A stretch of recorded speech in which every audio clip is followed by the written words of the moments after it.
The microphone was live. The audience was waiting. But when Elvis opened his mouth, nothing came out. March 5th, 1960. RCA Studio B in Nashville. Elvis Presley had been back from his Army service for exactly 3 weeks, and the music industry was holding its breath. 2 years in Germany had kept the king away from recording studios, concert stages, and the screaming fans who had made him the most famous entertainer in America before he left. Now he was back, ready to reclaim his throne. Except for one terrifying problem that no one was talking about publicly. Elvis couldn't sing. Not the way he used to. Not the way that had made him a legend. The voice that had revolutionized popular music, that had made teenage girls faint and conservative parents panic, was gone. In its place was something strained, uncertain, lacking the power and control that had defined the Elvis Presley sound. Producer Steve Scholes stood behind the control room glass, watching Elvis struggle with a simple vocal warm-up, and wondered if they were witnessing the end of the greatest career in music history. "Let's try It's Now or Never again," Scholes said through the studio intercom, his voice carefully neutral despite the panic he felt inside. Elvis nodded, gripped the microphone stand, and attempted the soaring notes that the song demanded. What came out was a shadow of what they all remembered, a voice that sounded like it belonged to someone else entirely. The session was quietly canceled after 2 hours. But what the music industry didn't know was that Elvis's vocal problems had begun long before he returned from Germany. They had started during his final months of military service, triggered by an incident that would haunt him for years and nearly cost him everything he had worked to achieve. December 1959. Bad Nauheim, Germany. Elvis was 3 months away from completing his army service and returning to civilian life. He had served with distinction, earning respect from fellow soldiers who had initially viewed him as nothing more than a pampered celebrity playing dress-up in uniform. But the stress of military life, combined with the constant pressure of maintaining his public image even while serving his country, had been taking its toll in ways that weren't immediately obvious. Elvis had developed a habit during his off-duty hours of singing quietly to himself, practicing scales and working through songs to keep his voice in shape for his eventual return to recording. It was during one of these private vocal sessions that disaster struck. He was alone in his barracks room, working through Love Me Tender when he felt something tear in his throat. Not painful exactly, but wrong in a way that made him stop singing immediately. When he tried to continue, his voice cracked on a note that should have been effortless. Elvis assumed it was temporary, maybe the result of a cold or the stress of military training. He rested his voice for a few days, then tried singing again. The problem was still there, maybe even worse. For the remainder of his army service, Elvis barely sang at all. He told his fellow soldiers he was saving his voice for his comeback. Privately, he was terrified that whatever had happened to his vocal cords might be permanent. The flight from Germany to New York on March 3, 1960, should have been triumphant. Instead, Elvis spent most of the journey in anxious silence, periodically testing his voice with whispered vocal exercises that confirmed his worst fears. Colonel Parker met him at the airport with a schedule packed with recording sessions, television appearances, and concert bookings. The entertainment industry was ready for Elvis's return. Elvis wasn't sure he was ready for anything. The first sign that something was seriously wrong came during his appearance on Frank Sinatra's Welcome Home Elvis television special, filmed just days after his return. Elvis managed to get through his performances, but anyone listening carefully could hear that something had changed. His voice lacked the effortless power that had defined his pre-army recordings. The high notes were strained, the low notes uncertain. The performance was professionally adequate, but it wasn't the voice that had made Elvis Presley a phenomenon. Music critics attributed the difference to rust, suggesting that 2 years away from performing had simply left Elvis out of practice. The truth was far more frightening. By April 1960, Elvis's vocal problems had become impossible to ignore. Recording sessions were repeatedly canceled or cut short when it became clear that Elvis couldn't deliver the performances that his songs demanded. Influencing his decisions began having private meetings about what they delicately referred to as the Elvis situation. Some suggested waiting longer for his voice to recover naturally. Others whispered about finding ways to modify his recording contracts if his vocal abilities didn't return to their previous level. Elvis himself was spiraling into a depression that he hid from everyone around him. The thing that had given his life meaning, that had lifted his family out of poverty and made him feel truly alive, was slipping away from him, and no one could tell him why or how to fix it. It was Gladys Presley who finally convinced her son to seek professional help.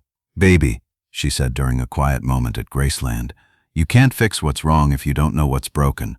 Go see someone who understands voices better than we do. Dr. Nichopoulos, who would later become Elvis's personal physician, referred him to a vocal specialist in Memphis who had worked with opera singers and professional performers. Dr. Margaret Stevens was known for her ability to diagnose and treat vocal injuries that ended careers. The examination took place in late April 1960, and what Dr. Stevens found explained everything.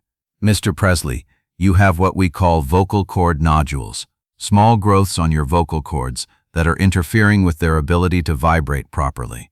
It's probably the result of vocal strain, possibly combined with an upper respiratory infection you might not have even noticed. Elvis stared at her, processing information that felt like a death sentence. Can it be fixed? With proper treatment, yes, but it's going to require something that might be difficult for someone in your profession. Complete vocal rest for at least 6 weeks, followed by months of careful rehabilitation. 6 weeks of not speaking, not singing, not performing. For someone whose entire identity was built around his voice, the cure seemed almost as devastating as the condition. But Elvis had learned something during his army service that now served him well. Sometimes the hardest choice is the only choice that makes sense. He agreed to the treatment immediately. What followed was the most difficult period of Elvis's adult life. For 6 weeks he communicated only through written notes and gestures.